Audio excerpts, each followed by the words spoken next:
Yes Deepa Rahul ആയിട്ടാണ് തോന്നുന്നത്. നമ്മൾ ബെയിൽ എക്സ്പെക്ട് ചെയ്തു, പക്ഷെ അത് റിജക്റ്റ് ആയതിലും നല്ല വിഷമമുണ്ട്. കാരണം സത്യത്തിൽ അത് രാഹുൽ ഈശ്വർ ചെയ്ത ഒരു തെറ്റാണോ എന്ന് ചോദിച്ചാൽ രാഹുൽ ഈശ്വർ ഒരു കാര്യത്തിന് വേണ്ടി സംസാരിച്ചതിന്റെ പേരിൽ ഇങ്ങനെ ഒരു അറസ്റ്റ് ബെയിലില്ലാത്ത രീതിയിൽ അറസ്റ്റ് വരിക എന്ന് പറഞ്ഞപ്പോൾ അതിലൊരു ഭാര്യ എന്ന രീതിയിലും ഒക്കെ വിഷമമുണ്ട്.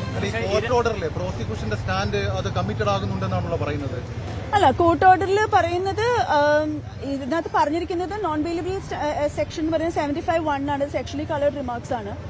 പക്ഷെ ഇതിനകത്ത് രസകരമായ കാര്യം എന്ന് പറഞ്ഞാൽ ഈ സെക്ഷലി കളേർഡ് റിമാർക്സ് ഏതാണെന്നുള്ളത് ആ റിമാൻഡ് റിപ്പോർട്ടിനകത്ത് പോലും കൊടുത്തിട്ടില്ലായിരുന്നു. ഇപ്പൊ കോടതിയിൽ ഞാൻ ഉണ്ടായിരുന്നു, അപ്പൊ ഇത് കേൾക്കുകയാണ്. അപ്പം എന്താണ് ഈ സെക്ഷലി കളർ റിമാർക്സ് ചോദിക്കുമ്പോൾ പോലീസ് പറയുന്നത് അത് നമ്മൾ നോക്കിയിട്ട് പറയാമെന്നാണ്. അപ്പം എന്താണെന്ന് പോലും അറിയാതെ അങ്ങ് എടുത്തിട്ട് എന്താ പറയുക ഒരു ക്ലോസ് ഇട്ടു എന്നുള്ളതാണ് പറഞ്ഞിരിക്കുന്നത്. പ്രൈമ ഫേഷ്യ അങ്ങനെ കണ്ടെത്തിയെന്നാണ് കോടതിയുടെ ഇത് പറയുന്നത്. എന്തുകൊണ്ടാണെന്നുള്ളത് നമുക്ക് ചോദ്യം ചെയ്യാൻ പറ്റില്ല, അത് ശരിയാണ്. ഹൈക്കോടതിയിലേക്കും സെഷൻസും ഹൈക്കോടതിയിലേക്കും നമ്മൾ നീങ്ങാൻ തന്നെയാണ്. പക്ഷെ അതുവരെ എന്തായാലും ഇനി ഒരു ഹങ്കർ ഫാസ്റ്റിലേക്ക് പോവാണെന്നാണ് രാഹുൽ ഇപ്പൊ പറഞ്ഞിരിക്കുന്നത്. നിരാഹാരം അത് 100% ഉറപ്പിച്ചു എന്ന് തന്നെയാണ് പറഞ്ഞത്. അപ്പം നിരാഹാര സമരത്തിലേക്ക് പോവാണ് എന്ന് തന്നെയാണ് പറഞ്ഞത്. ഹങ്കർ ഫാസ്റ്റിലേക്ക് പോവാണ്. കാരണം അതൊട്ടും അക്സെപ്റ്റ് ചെയ്യാൻ പറ്റുന്നില്ല. അദ്ദേഹം ആദ്യം തന്നെ അറസ്റ്റ് തന്നെ വാങ്ങി നമുക്കൊരു നോട്ടീസും തരാതെയാണ് അറസ്റ്റ് ചെയ്തത്. പച്ചക്കള്ളമാണത്. ഞാൻ ഇത്ര ഉറപ്പിച്ച് പറയുന്നത് കാരണം മറ്റ് കേസിന്റെ മറ്റ് വിശദാംശങ്ങളും ഒക്കെ എനിക്ക് ഇനിയും പഠിക്കേണ്ടിയിരിക്കുന്നുവെങ്കിൽ ഇത് എനിക്ക് അറിയാവുന്ന കാര്യമാണ്. ഇതിന് ഒരു നോട്ടീസും നമുക്ക് തന്നിട്ടില്ല. അപ്പൊ അത് പച്ചക്കള്ളമാണ് എനിക്ക് പറഞ്ഞിരിക്കുന്നത്. അത് അവിടെ കോടതിയിൽ വെച്ച് പറഞ്ഞപ്പോൾ നമ്മൾ എല്ലാവരും നമുക്ക് അടച്ചു വെക്കാൻ പറ്റുന്നില്ല. കാരണം അത്രയും കള്ളമാണ് അത്. നമുക്ക് ഒരു നോട്ടീസും തരാതെ വീട്ടിൽ വന്ന് വിളിച്ചുകൊണ്ട് പോകുമായിരുന്നു. അപ്പം അത് തന്നെ തെറ്റാണ്. നേരെ വീട്ടിൽ ഒരു ദിവസം 4 മണിക്ക് വന്നിട്ട് വിളിച്ചുകൊണ്ട് പോവാണ് കൂടെ വന്നത്. എന്നിട്ട് ഇപ്പൊ പറയുന്നു നമ്മൾ നോട്ടീസ് തന്നിട്ട് അത് കൈപ്പറ്റിയില്ലെന്ന്. ഇത്രയും അന്വേഷണമായിട്ട് സഹകരിക്കുന്ന ഒരാൾ എന്തിനു കൈപ്പറ്റാതിരിക്കണം? അത് പച്ചക്കള്ളമാണ്.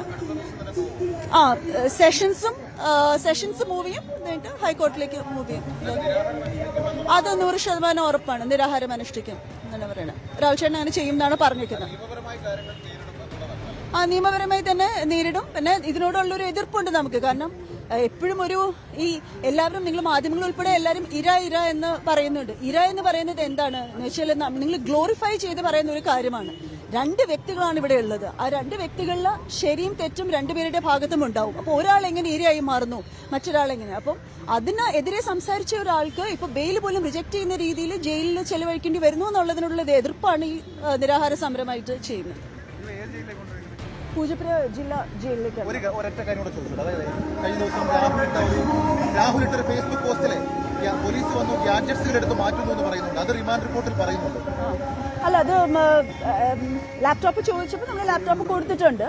അപ്പോൾ ആദ്യം അത് വന്ന സമയത്ത് നമുക്കറിയില്ലല്ലോ ഇതിന്റെ ദിശ എങ്ങോട്ടാണ് പോകുന്നതെന്നും ഒന്നും അറിയില്ല. അപ്പൊ പെട്ടെന്ന് ഈ പറഞ്ഞ പോലെ നോട്ടീസ് ഒന്നും തരാതെ പെട്ടെന്ന് വരുമ്പോൾ നമുക്കാണെങ്കിലും അതിനകത്ത് പ്രിപ്പയർ ചെയ്യാനോ ഒന്നും ഉള്ളൊരു അവസരമില്ല. അപ്പൊ അങ്ങനെ വന്ന വീഡിയോ ആയിരിക്കും. അപ്പം അത് എന്തായാലും നമ്മൾ ലാപ്ടോപ്പ് ഒക്കെ കൊടുത്തു. നമ്മൾ പൂർണ്ണമായിട്ട് സഹകരിക്കുകയാണ് ഇൻവെസ്റ്റിഗേഷനുമായിട്ട്.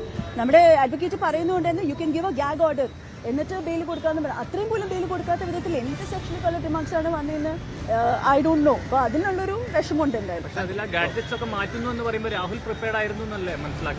അതിനെക്കുറിച്ച് എനിക്കറിയില്ല, ഞാനത് കണ്ടിട്ടില്ല, എനിക്കറിയത്തില്ല. പക്ഷെ നമ്മൾ ഹാൻഡ് ഓവർ ചെയ്തിട്ടുണ്ടല്ലോ എല്ലാം.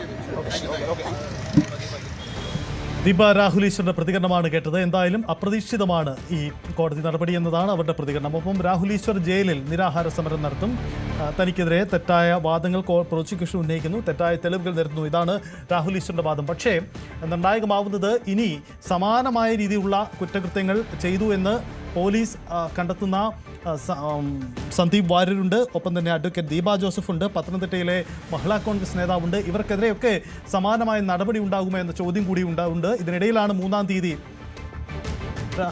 രാഹുൽ മാങ്കൂട്ടത്തിന്റെ മുൻകൂർ ജാമ്യ ഹർജി കോടതിയുടെ മുന്നിൽ വരുന്നത്. ശ്രദ്ധിക്കുക, ഈ കേസിലെ മുഖ്യപ്രതി ഇപ്പോഴും ഒളിവിലാണ്. രാഹുൽ മാങ്കൂട്ടത്തിൽ MLA.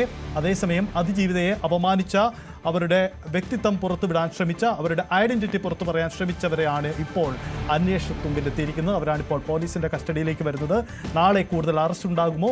സന്ദീപ് വാര്യർ, ഒപ്പം തന്നെ അഡ്വക്കേറ്റ് ദീപ ജോസഫ്, ഒപ്പം മറ്റ് പ്രവർത്തകർ, ഇവർക്കൊക്കെ നടപടി ഉണ്ടാകുമോ എന്ന പ്രധാനപ്പെട്ട ചോദ്യം കൂടി ഉയർന്നു.